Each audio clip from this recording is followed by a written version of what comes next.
Ada yang bilang, bahwa Pulau Jawa sudah jadi sebuah koloni dari bangsa Atlantis pada 2 milenium, atau 2000 tahun, sebelum Masehi. Pulau Jawa baru terpisah dari Atlantis, setelah negeri itu hancur. Versi itu muncul dari sebuah buku karangan C.W. Leadbeater, cetakan pertama 2015 bertajuk, Occult History of Java. Dalam buku ini dikatakan, kalau Pulau Jawa masih jadi koloninya Atlantis, ilmu-ilmu hitam dan goib sudah disebarkan ke penduduk lokal.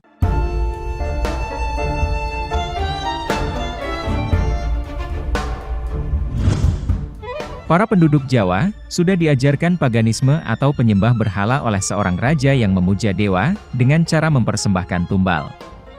Ya, seperti suku-suku asli di benua Amerika, Utara dan Selatan, di mana untuk memuja dewa, diperlukan pengorbanan darah dan nyawa manusia.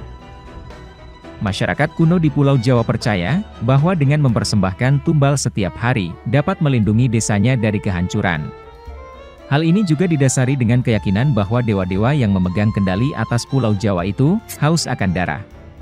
Para dewa yang mereka percaya itu, juga telah membuktikan kehebatannya, yaitu dengan memberikan bencana berupa gunung meletus yang berulang-ulang, dan berbagai bencana alam yang sangat dahsyat. Pada masa itu, masyarakat di Pulau Jawa dipimpin oleh seorang raja yang sangat fanatik dengan kepercayaan tersebut. Karena kefanatikannya itu, akhirnya dia membuat pemagaran goib, yaitu dengan cara melakukan praktik ilmu goib dari para ahli sihir.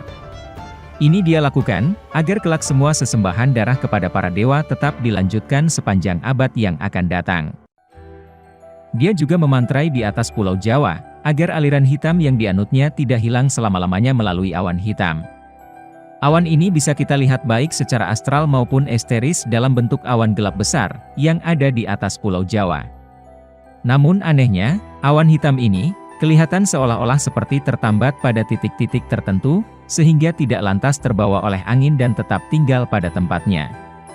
Titik-titik lokasi awan hitam ini sengaja dimagnetisir oleh raja, dekat dengan kawah-kawah gunung berapi. Salah satu alasannya, adalah karena kawah-kawah tersebut biasanya ditempati oleh beragam jenis makhluk-makhluk halus. Sehingga, makhluk-makhluk gaib itu dapat diperintah oleh sang raja. Seiring berjalannya zaman, mulai datang petualang-petualang dari negeri India dan menyebarkan agama Hindu. Ekspedisi besar-besaran pun sempat dilancarkan seorang raja, Vaivasvata Manu pada tahun 78 Masehi, dengan dipimpin seorang spiritual, yang bernama Aji Saka. Ada pula yang menyebut pada tahun 1200 sebelum Masehi.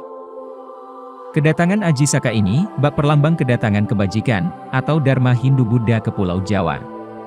Untuk menyelesaikan tugasnya itu, Aji Saka kemudian menanam benda yang telah dimantrai di 7 tempat yang ada di tanah Jawa. Aji Saka juga berhasil membebaskan Pulau Jawa dari cengkraman raja jahat bernama Prabu Dewata Cengkar, sang penguasa ilmu hitam kala itu. Setelah berhasil mengalahkan raja jahat tersebut, Aji Saka pun diangkat menjadi raja.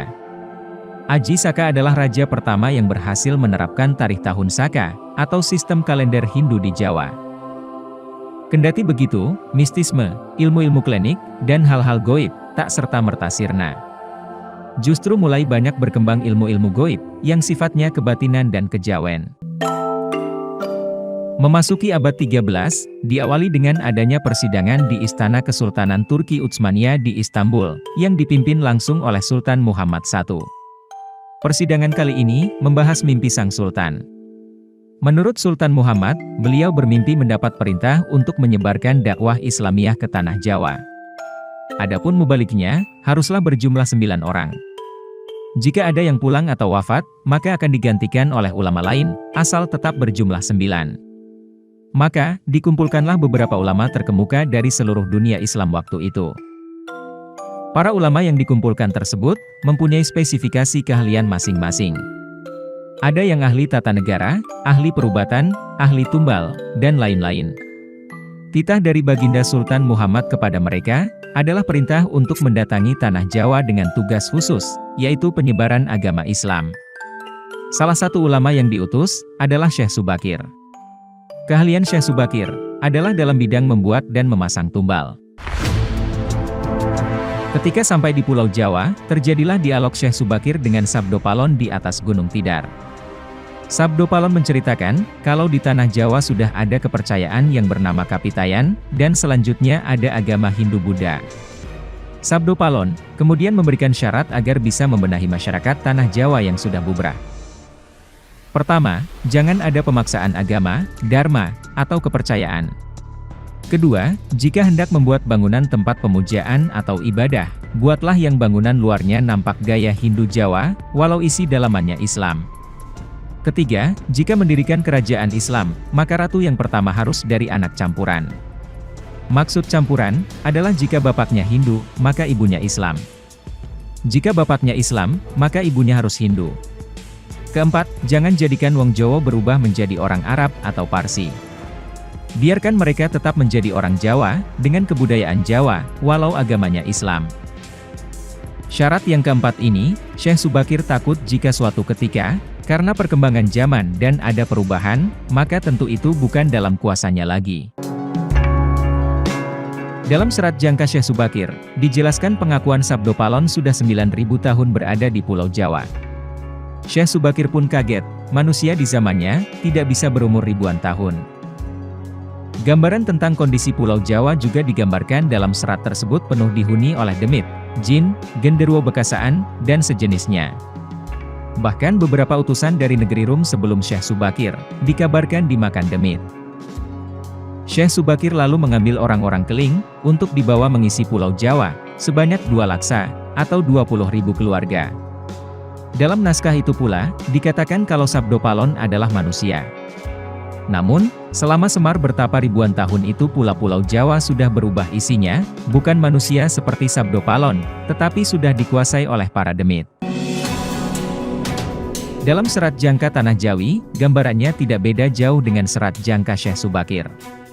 Yaitu, pertemuan antara Semar dengan Syekh Subakir ketika memberi tumbal para dedemit yang menguasai Tanah Jawa. Dalam serat ini, ada dialog yang sebenarnya adalah bantahan anggapan, kalau Tanah Jawa belum dihuni oleh manusia, hanya oleh bangsa jin dan demit. Syekh Subakir berkata, sebenarnya di Tanah Jawa, belum ada manusia, masih berupa hutan. Hyang Semar menjawab dengan lembut, hamba ini di masa lalu, sebelum kedatangan Tuan, hamba berdua, Semar dan Togog, adalah penghuni Jawa yang bertempat di Gunung Merbabu.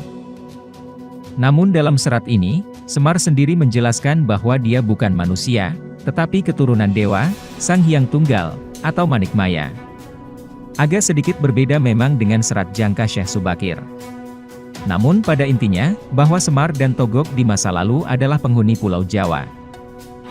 Hal ini bisa disinkronkan dengan sumber-sumber lain, misalnya Babat Demak Pesisiran, yang menerangkan silsilah orang tua Sang Hyang Tunggal adalah Sang Hyang Wenang, putra dari Sang Hyang Wening. Dalam versi lain, Sang Hyang Wening dan Wenang adalah satu pribadi.